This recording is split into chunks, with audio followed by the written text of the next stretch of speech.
राजस्थान की खबरें सिर्फ देखिए ही नहीं, पढ़िए भी rajasthantak.com पर।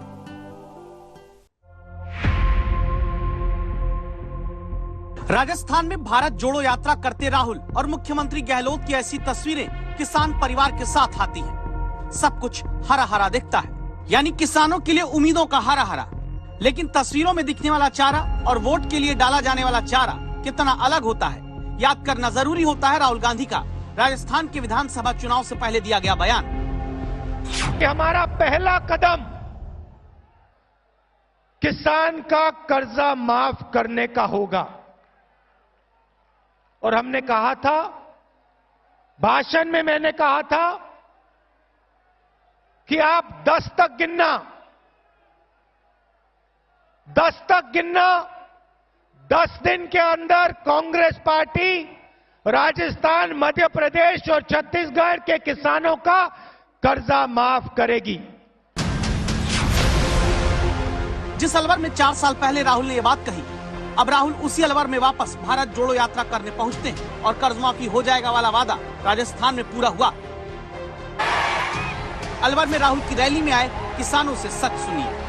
कर्जा कोई माफ होना कोई ना है, डबल जो बैंक था, जो हमने लोन वगैरह ले रखा, डबल पे ब्याज है, जो काट चुका तो परेशान हम तो। आपका कर्जा माफ हुआ या नहीं हुआ? नहीं है, कुछ कर्जा माफ नहीं।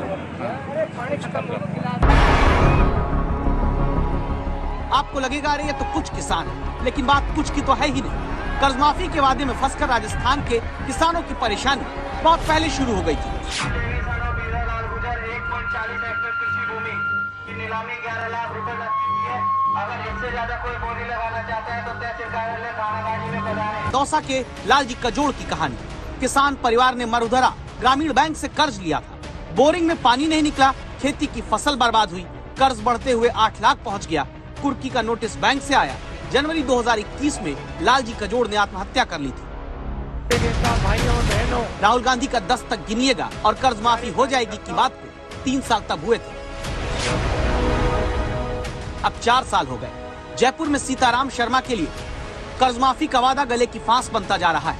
2017 में 9 लाख का कर्ज लिया, 2 साल चुकाया भी, बाद में पत्नी को कैंसर हुआ, कर्ज चुकाना कठिन हो गया। अब कर्जा इतना है, बैंक कुर्की की धमकी देते हैं।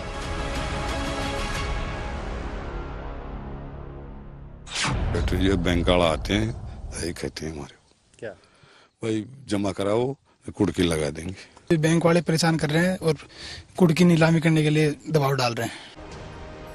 तो फिर राहुल गांधी के वो 10 तक गिनिएगा और कर्ज माफी हो जाएगी। वसुंधरा सरकार ने किसानों के कोऑपरेटिव बैंक के 50,000 तक के लोन माफी की योजना शुरू की थी। उसी स्कीम को गहलोत सरकार ने संपूर्ण लोन माफी में बदल दिया। कोऑपरेटिव बैंक के मुकाबले निजी और सरकारी बैंक से किसान ज्यादा कर्ज लेते हैं। अब जो निजी और सरकारी बैंक वाले कर्जदार किसान हैं, उनकी जमीन कुर्क होती है। पता चला कि 3 साल में 18,817 किसानों की जमीन बैंकों ने राजस्थान में कुर्क करके नीलाम कर दी। 12,000 किसानों को नीलामी का नोटिस मिला है। राहुल गांधी ने किसानों की कर्ज माफी की घोषणा तो कर दी, मगर यह नहीं बताया कि कौन से बैंक का कर्ज माफ करेंगे और कौन से बैंक का कर्ज माफ नहीं करेंगे। सरकार ने कोऑपरेटिव यानी सहकारी बैंकों का कर्ज माफ कर दिया, जो सरकार का ही बैंक होता है, मगर 90% किसानों ने कर्ज निजी बैंकों से और सरकारी बैंकों से ले रखी है, जिसकी वजह से किसान कर्ज दे नहीं पाए कि सरकार माफ कर देगी, और ब्याज इतना ज्यादा हो गया कि अब दे नहीं पा रहे हैं, जिसकी वजह से नीलामी पूरे राजस्थान में जारी है।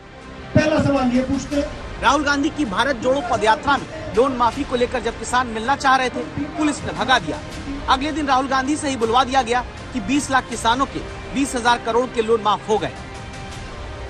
सबसे पहले जो मैंने किसान कर्जा माफ की बात की, 22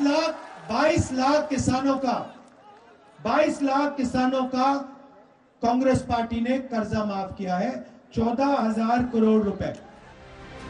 यानी राहुल को ही हरा चारा दिखाकर क्या सरकार ने किसानों के कर्ज पर गुमराह कर दिया। फिलहाल मुद्दा दस्तक देकर उठा, सरकार ने नीलामी तो रोक दी, लेकिन बैंक का लोन तो माफ नहीं हुआ। बैंकों ने किसानों को कर्ज देने में हाथ खींचना शुरू कर दिया। सियासत हो रही 100 अलग। बीच में खड़ा किसान 4 साल बाद भी 10 तक गिनती पूरी होने का इंतजार ही कर रहा है। शरद कुमार,